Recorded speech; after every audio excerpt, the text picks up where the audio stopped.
Hello everybody! I know I haven't been posting a lot in the last weeks and months, and that's because I was busy with some projects. But now I'm here with you, and today I want to show you how to model really nice organic looking like columns based on the works by the German architect Frei Otto from the 60s and 70s. So let's begin! As you see on my screen, I have already prepared the columns we will be modeling. They are pretty much the same, and the only variation is that I apply different modeling methods. So we begin by drawing a rectangle at the 0, 0, 0 coordinate system, and this I'm gonna give a thickness of 0.20. That's gonna be the bottom slab, and I'll draw some lines, reference lines, and at the middle of the lines I draw a 0.30 radius circle, 0.40, 0.50, 130, 2 meters and 250. These circles will help me to shape the column. Now I'm gonna move this 1, 2 and 3, and this one also at the right height, 3.80. Now I check the time right. Okay, now I move these other ones, always keeping the smaller circle below and the bigger circle on top. Okay, once I think I have defined the form, I press record history and I apply the loft. And I have one, and I do the same for the 3 upper circles. It's not yet looking like it should, but for that I go to the side view, and now I can move the circles in the set direction, just trying to find the right shape of the column. It shouldn't take that much of a time. Just go easy, slowly, find the right profile. And if you want to scale some of these curves, I would suggest you to do it in project modus and use the tool scale 2D. In that way the circle will scale only in its plane. It's not going to move in the Z axis. Small little adjustments so you can get a really nice shape. So now we grab this loft here and then we offset it 0.1. What we want to do is to give the column a thickness, and we explode this and we take this geometry, we erase this geometry, so we have 2 independent surfaces there. Now I trace a line here and I find the middle and I draw the circle. So here I do an extrusion of 0.20, and now I'm gonna make a patch here, which later I'm gonna cut with the circle. And now I do the same for the upper side, but first I move this circle 0.20 in the set. So I grab this one, I patch it, I trim it, and now I grab the circle, then offset, and the lower one, and then I apply record history and loft it. And as I did before, the idea is to find a nice shape there, and for that I can go to the side view and I can move this curve here, so the transition is softer there. Okay, now I have everything there in the right place. I'm gonna select everything and take the curves away for a minute and join. For sure the record history is gonna break, but I don't need it anymore. Okay, looking good. Now the next step is to create this geometry here at the bottom, which is gonna be the opening. And for that I rebuild the circle, I give it more contour point, and I try to reshape it almost like the form of an egg. Small little adjustments. So for sure you can define the shape of the way you want it. I'm just showing you one way of doing it. Just take your time, position all the points so that the curve looks very continuous and there's no funny breaks.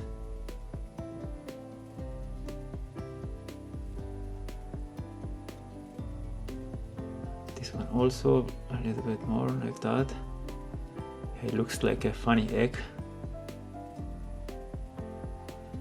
Okay, we're almost done. Now we have to extrude this curve in the Z direction.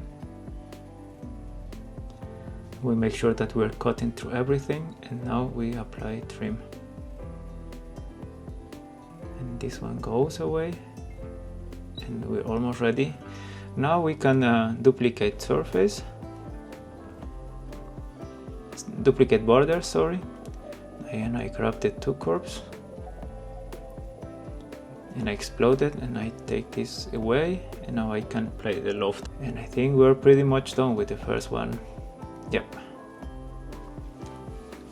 Okay, now let's begin with the blue one, and for that I'm gonna copy some elements from the previous modeling. I move them 20 units this direction. Now this one also. And I paint this everything blue, so we're ready. The first thing to do is to build a surface, a sub-D surface. That's gonna be 3 times 3, and it goes like this. And then I grab the surface in the middle, and I have to move it in the Z direction, and I make sure that it's really going vertical. Then I take this away. Now I can scale these points, so I try to match them to the circle at the middle. This is pretty much also giving form to the column. And I see that they are not yet in the right position, so I need to go to the side view and move it like this. Okay, now I'm gonna need to subdivide this sub-Ds. It's funny, the name it is sub-Ds subdivided. Anyhow, I make some more subdivisions here. One more. Now, as I did before, I have to now grab the points here and try to match them as much as possible to the previous geometry. That means I will have to move some points up and down and scale them in 2D till I get the desired shape. It may take you some time, but it's quite easy to manage. Just be careful that you really select only the points that are located in the middle. Take your time, move them one by one till you get the right shape. And don't forget to do the scale 2D in the project modus. You can turn the layer on and off in order to see that you're on the right path. But try only to move the points from the blue geometry. And then it should pretty much look like it's ready, but it is not. Okay, now it's gonna get interesting. Now we have to delete some surfaces here and change the modus of the sub-D to the rectangular modus. And we have to make a subdivision here. It may be tricky, it may take you some time, but you want to have it in the middle here. And I suggest you to work in project modus, so everything that is moved only moves in its plane, and it doesn't go in the Z direction. So now it looks not like it's gonna work, but it is not. I have to redraw this again. Maybe I use the tool, the bridge tool. This one, and I check again. No, it's not yet. So I'm gonna take this out and let's try it again. Connect these two ones. Now I create a bridge there and make the subdivision there. Now I connect these two. I switch the modus. Now it's working. Okay, again I check in the top view that all the lines are really square and they're really in the middle. Now I select this line here and I want to offset it in both directions. I grab it like this, both sides. There we go. Now the rest is just trying to also modeling manually opening. We move these ones here, these ones a little bit that side, and perhaps a little bit higher. Now I can take these elements out, and then if I switch the modus, then I can see better how it's really looking like. I can keep performing changes here and making the fine-tuning. And I noticed down below it has this funny shape, so if I add one more subdivision, it's gonna get sharper there. So once I have the shape, I can select it, and I can make the offset, and I go 0.1. But my slab, it's also going 0.1. So for that I can, I think I need to hide some things. I'm gonna reposition some of these points. 0.1 up. And I just need to close this here. But before, I'm going to adjust this lower part. I'm gonna move it a little bit more down. Okay, now if I take the surfaces here and I create and I apply the duplicate border, then I get these outlines. Can delete these ones, and I made a cut here at the 0, 0.